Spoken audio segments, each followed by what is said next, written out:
gentlemen, welcome back to a brand new edition of the Turnbuckle Pad Season 3. And I got two members of one of the groups that are walking around practically running over their opponents and pissing everybody off. Want to welcome JTW and NBK, two members of Gen Pop. Thanks for taking the time out to come talk to us, guys. Thanks for having us. No problem. So tell us, well, how did you guys get started? You want to field this one? Actually, we both started around the same time, man. I think me, Double A, and NBK all started about 30 days within one another in kind of increments back in 1999. Yep. Sorry, everything just hurt as I said that. But we actually all started at Windy City Pro Wrestling, man, which at the time that was, you know, business still being fake and whatnot. And, that was really the only place in Chicago where you could go get, you know, training and, you know, and at least know that you had a gym open 7 days a week to go try and, you know, perfect the craft. It just so happened, man, like all of us being rookies at the same time, man, just kind of, you know, all got in cahoots together. How long did it take before you guys really expanded your group? I mean, how many did it start with, and how did it get to be 5 people? I think we didn't start the group until about 2 years ago. More or less, it just came upon me and Tony getting together. Once we got together, we brought in Deshaun. About maybe 6 months, 8 months after that, we finally brought in Lex. Maybe it was about a month or 2 months after that, I think we got Laura, who's not a member per se, but she's our videographer, so she's... Right. Laura Lee, Voudette Productions, check her out. That's right. YouTuber shit, man, she's phenomenal. And more or less, it just all came together piece by piece by piece, you know, just like it was supposed to. Now, most fans, everybody's seen in pro wrestling and wrestling history, there's always been factions. Now, you guys have a group of 5. What would you say is like the upside and the downside to having a faction as opposed to being a tag team or a singles wrestler? I think the upside is our camera guy's phone ringing. It was an A phone. It sounded like something. The upside is, you know, having a lot of people to work with, and that's the same as the downside, which is the fact that, you know, you got a lot of people to fit in. You know, if I'm wrestling a singles match and I got 3 people out of ringside with me, it's kind of hard to, you know, want them to be incorporated. I don't want them to have to just run around being cheerleaders, and the same vice versa. You know, we got a lot of combinations, which is good. You know, me and I started tagging when, you know, when I first came back after a 2.5, 3 year hiatus in the business. And then now just, you know, with the recent launch of Anarchy Pro, you know, now me and D get a chance to work, you know, and I get some, you know, singles action for himself. So, like I said, man, there's, you know, not too many drawbacks, you know, but scheduling is always a conflict, which is why there's 2 of us and not 4 or 5 of us here.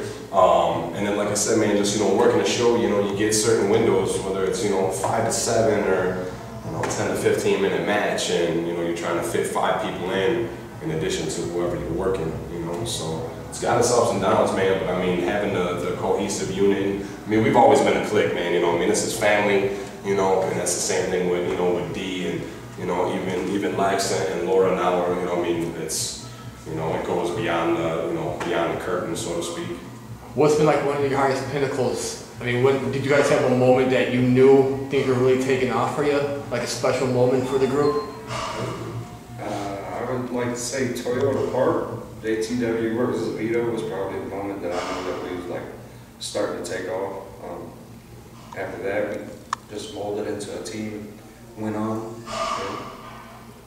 We haven't really gained too many gold belts or anything like that, because that's not what we're about. We're just worried about entertaining the crowd. We're worried about putting on a show. We go out there, give our 110%, and do something that most people aren't doing, you know what I'm saying, which is putting that intensity that belongs in this business back into it, you know what I'm saying. Well, I know focus and heart and training a lot is one of the main focuses of this business. Would you say, do you still have fun, still get chills from fan reaction when you know you're doing something that's just really making the show? Oh yeah, I mean, you know, it's always nice when those feelings come up, you know, I mean, I always think about, you know, the Undertaker said that in a interview one time or whatever. He said it was nice to know we could still get those feelings, and, you know, that's how I think we all kind of felt at Dream Night. Yeah. When it was really, you know, it was, you know, the PCW's 10-year anniversary show, and you know, there's just a lot on the line, man. I was in the main, you know, I mean, they had talent brought in just for them to work and showcase against and stuff like that, man. So it was kind of one of those where, all right, man, they're giving you a little something to work with, and you know, but at the same time, you know, you got my idol Bret Hart at the show. You know, you got you know, what was it, 1,500, 2,000 people or whatever, man. And especially in my case, of being a main event, you know, going 40-minute match or whatever, you know, you really got to make sure you live up to the hype, you know. But actually, these guys, I feel like, you know, slow match tonight or whatever, halfway through the show. So yeah, I mean, that's good. And you know, cases like a couple weeks ago, man, Collision Wrestling, you know, I was kind of off my game or whatever, man, and it was nice to know that I could still be bothered, you know, even in front of 38 people. You know, I can still be bothered by not performing to the level that I, you know, hold myself to, you know. I don't give a shit what anybody else says, including my own family and partners, you know, because usually I'm my own worst critic. So, but yeah, stuff like that's nice still after 13 years. Well, what are your goals next? What's the goals for the future?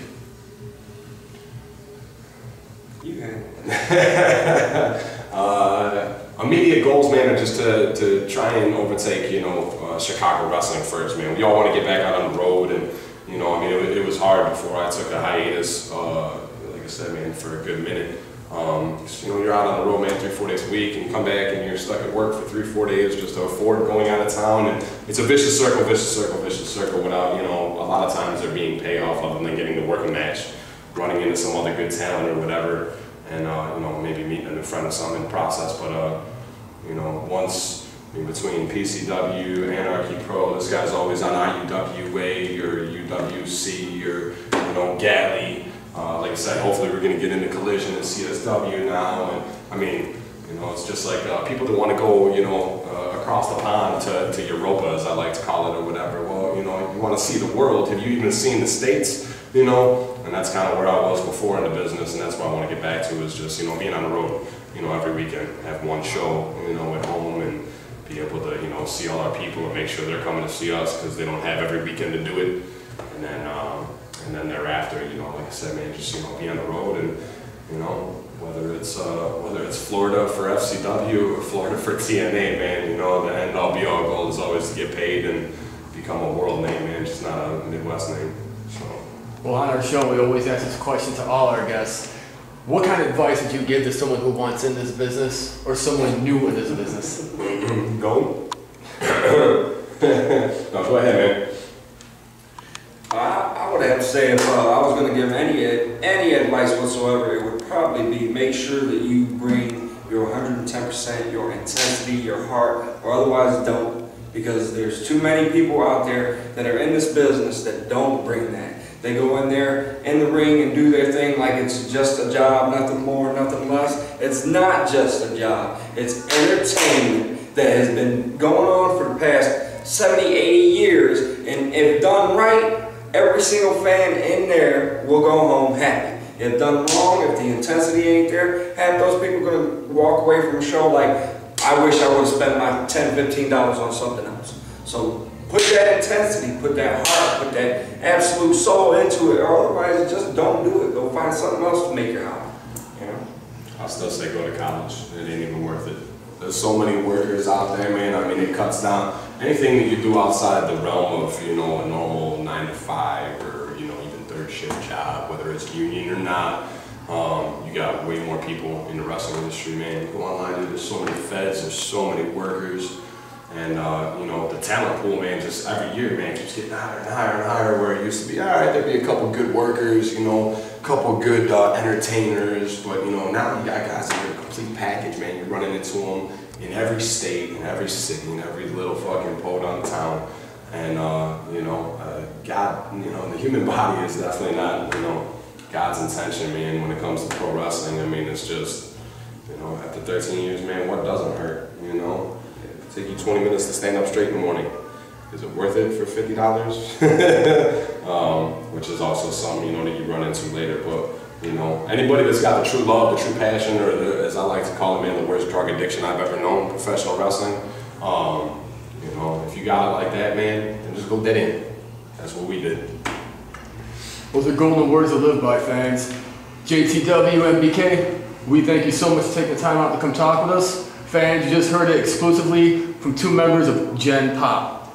Until then, peace. GP, 25 life. You know what, baby.